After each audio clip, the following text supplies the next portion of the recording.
Sobat Setir, selamat datang di Setir Kanan. Balik lagi sama gue Narendra. Dan pada kesempatan kali ini masih di event Gias 2026. Gue lagi ada di booth-nya Jetour untuk melihat langsung mobil yang baru aja diluncurin oleh Jetour, yaitu Jetour T2 IDM. Ini adalah sebuah PHEV Sobat Setir. Ini bukan pertama kalinya gue ketemu sama mobil ini, karena sebelumnya gue udah pernah ketemu di China, diundang bareng Jetour untuk pergi ke Shanghai. Saat itu juga kita udah sempet cobain, tapi speknya pasti beda gitu. Itu spek China, dia setir kiri juga, dan di Indonesia kan tentunya ada refining suspension lagi dan segala macam. Karena nanti kita akan cobain kira-kira bagaimana impresi berkendaranya. Tapi sebelum jalan, kita bahas dulu apa aja sih bedanya T2 IDM dan T2 yang ICE. Ikutin terus videonya sampai habis. Let's go!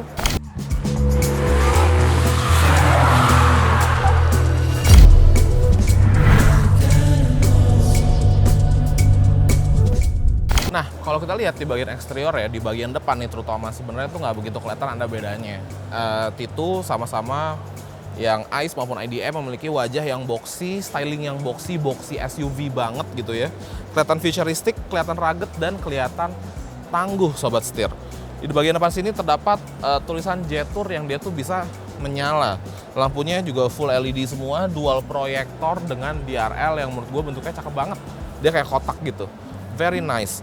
Dan juga dengan bumper yang ada fog lamp-nya yang sudah proyektor juga, dan aksen-aksen seperti ini yang bikin dia kelihatan rugged. Sekarang kita bergeser ke bagian samping. Bergeser ke bagian samping, yang paling kelihatan bedanya adalah di bagian velg Sobat Setir. Velg desainnya mirip banget, tapi sebenarnya kalau kita perhatiin detailnya itu beda. Kalau di sana dia di T2 ICE gitu ya, dia lebih jarang-jarang gitu, nggak serapet ini lebih rapet-rapet. Kemudian finishnya juga beda. Kalau ini tuh kayak matte gitu Sobat Setir. Itu sih sebenarnya balik lagi ke masalah selera, karena desainnya menurut gue masih mirip-mirip aja.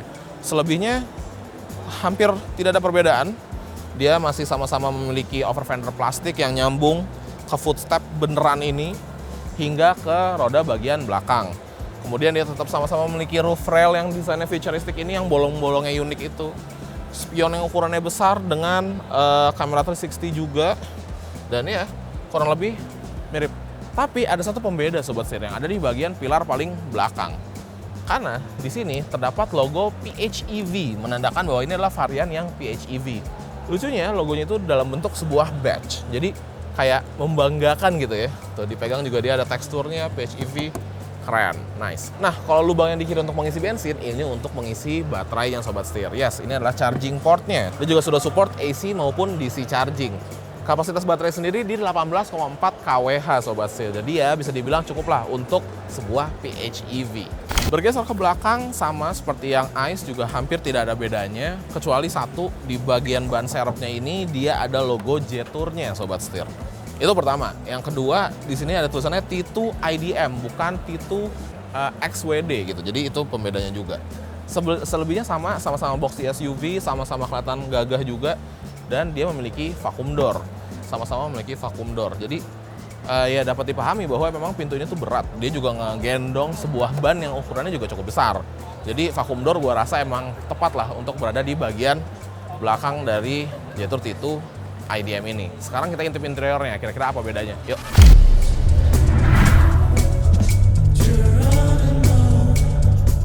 Masuk ke bagian dalam juga masih mirip banget. Sama-sama memiliki interior yang desainnya rugged, boxy juga gitu ya. Dashboardnya juga kotak-kotak, di tengah ada sebuah layar head unit yang ukurannya besar gitu. Kemudian dia ada 64 color ambient light yang bisa kita atur. Setirnya juga sama-sama flat top, flat bottom, dan di atas juga sama-sama mendapatkan 64 inch panoramic sky roof. Wah, jadi gede nih di atas Sobat Setir gitu. Yang gue notice bedanya adalah di bagian shifternya. Nah, di shifternya kalau yang untuk PHEV ini dia kayak ada aksen-aksen diamond gitu ya. Dan di dalamnya ada logonya Jetour.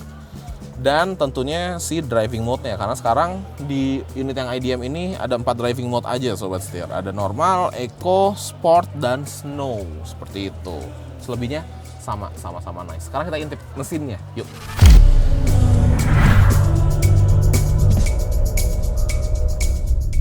Nah, mesinnya tentunya beda Sobat Setir. Kalau di varian yang T2 ICE itu menggunakan mesin 2000 cc yang dikawinkan dengan transmisi dual clutch. Kalau di sini menggunakan mesin 1500 cc TGDI plug-in hybrid yang dikawinkan dengan transmisi 3 DHT. Jadi tentunya mesinnya lebih kecil, tapi tenaganya nggak lebih kecil juga karena dia menggunakan sistem PHEV Sobat Setir. Nah, ini yang bikin gue penasaran. Kira-kira gimana rasanya? Penasaran? Ayo kita cobain. Let's go.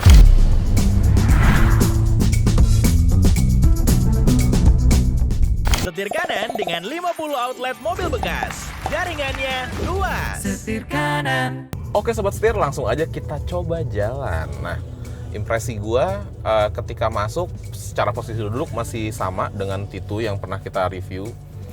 Interior, dashboard, semua juga sama desainnya. Dan ada beberapa hal yang gue cukup sayangkan di Jetour T2. Sebenarnya nggak beberapa hal sih, satu hal gitu. Di Jetour T2 yang non IDM, yaitu gue ngerasa kalau dia tuh punya dual clutch itu bisa dibilang lemot, tidak responsif, dan justru menjadi downside dari si T2. Tapi apakah akan hilang dengan sistem PHEV dan 3DHT transmissionnya dia ini? Sekarang saatnya kita cobain.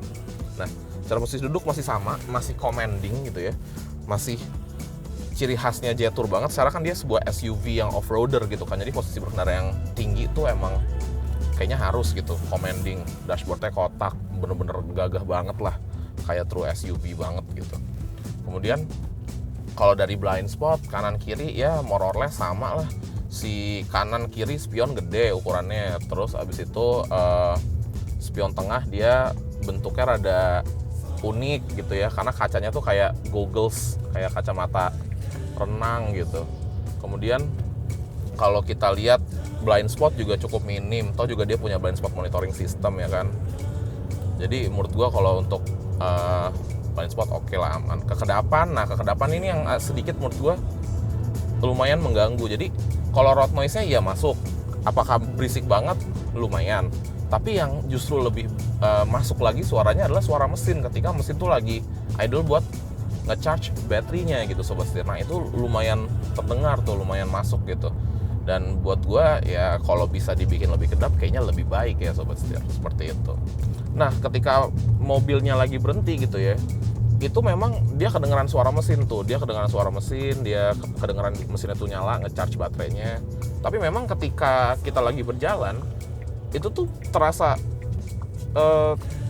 bukan hening ya, kedengeran tuh suara motor listrik gitu Sobat Setir, kayak gini nih tuh gitu. Suara mesinnya tuh justru malah nggak terdengar, jadi kayak apa ya, kita kayak bawa mobil full EV.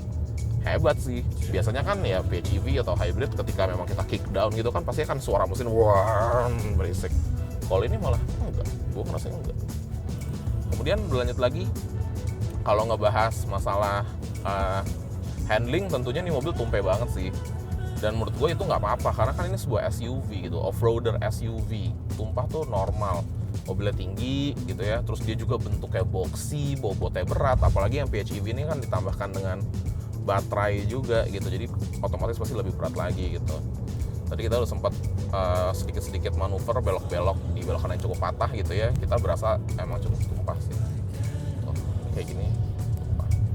Nah, ngebahas suspensinya juga menurut gue entah kenapa ya, mungkin karena bobotnya lebih berat gitu, di sini tuh terasa jadi lebih empuk Sobat Setir. Ini nice banget sih, ini improvement yang oke banget menurut gue. Karena di itu yang biasa, yang ice itu gue ngerasa dia tuh lumayan sedikit keras gitu, ini empuk nih tuh. Enak banget sih. Jadi jauh lebih nyaman. Ya mungkin asumsi gue karena beratnya nambah gitu. Sobat Setir, handlingnya sharp ya, handlingnya cukup sharp sih. Namun yang dari dulu gue sayangkan dan gue nggak suka adalah kenapa dia punya steering wheel tuh harus flat top, flat bottom gitu. Tapi ya udahlah, itu kan masalah selera nih. Kita depan ambil belokan ya Sobat Setir. Kita gas. Gile. Tumpe. Tapi kan ya balik lagi ya. Siapa sih yang pakai mobil kayak gini untuk kebut-kebutan? Kan tentunya enggak ya. Nah, ngebahas mengenai tenaganya, menurut gue mobil ini sangat powerful, dan isu gue dengan T2 yang ICE itu bener-bener hilang di sini. Karena 3DHT itu menurut gue bikin rasa berkendara itu jadi lebih smooth gitu. Nah, dengan sistem PHEV ini tenaga jadi terasa jauh lebih besar Sobat Setir. Lebih smooth juga, kita nggak harus dealing sama dual clutch yang nggak begitu responsif gitu. Menurut gue ini way better.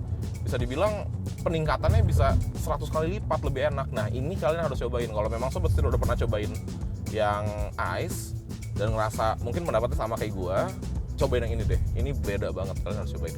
Nah, ngebahas masalah angkanya, jadi mobil ini tuh menggunakan mesin 1500 cc TGDI. Untuk output tenaga dari mesinnya sendiri, tenaga dari mesinnya itu sekitar 136 PS dengan torsi dari mesin itu 220 Nm. Nah, dia ada drive motor 1 dan drive motor 2. Drive motor 1 itu menghasilkan tenaga sebesar 102 PS dan torsi 170 Nm. Sedangkan drive motor 2 itu menghasilkan tenaga sebesar 122 PS dengan torsi 220 Nm. Nah, kalau kita lihat kan dia angkanya dipisah-pisah ya, tapi kalau dari feel-nya dan pakai perasaan gitu ya, ngerasainnya mungkin ini sekitar ya bisa 500-600 Nm gitu mungkin ya secara tarikannya, tapi memang dia nggak yang instan. Gue ngerasa dia ada sedikit jedanya gitu. Nih kita coba lagi nih sobat setir. Tuh, ini masuk, terus dia ada jeda dikit, terus baru meluncur lagi gitu. 100 km per jam langsung disuruh diingetin overspeed. Nah, di atas 119 km per jam itu dia akan ada sedikit boost lagi buat mobilnya lebih kencang lagi. Jadi menurut gua in overall, pertama dia pastinya jadi lebih irit karena dia plug-in hybrid gitu kan. Yang kedua, dia mesinnya juga lebih kecil karena ini 1500 cc. Karena kan kalau yang kita ingat yang dulu kan 2000 cc gitu, jadi lebih besar pasti, jadi lebih irit. Tapi ya balik lagi untuk kemampuan off-roadnya kita belum coba dan kita belum mendapat kesempatan buat cobain, tapi ya nanti kita cobain ya kalau kita bisa pinjem untuk waktu yang lebih lama gitu. Ini dia driving mode, ada normal, ada eco, ada snow, dan ada sport. Kita belum nyobain yang di sport, tapi gua rasa kita kayaknya nggak usah nyobain yang di sport ya, karena di normal aja udah kenceng banget. Nice!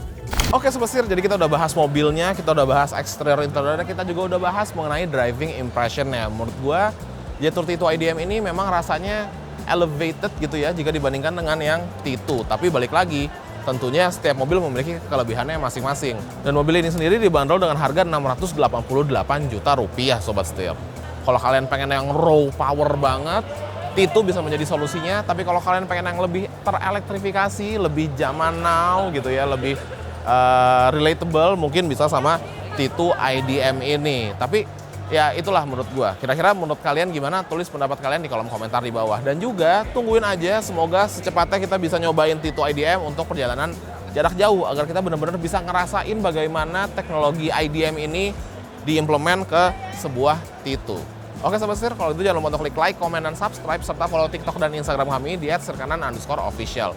Buat kalian yang lagi cari mobil bekas harga cerdas atau cari berita terkini mengenai dunia otomotif, bisa mampir ke website kami di www.setirkanan.co.id. Gue Narendra, sampai ketemu lagi di video selanjutnya. Salam setir kanan. Kalau kaget nggak gue juga kaget. Maupun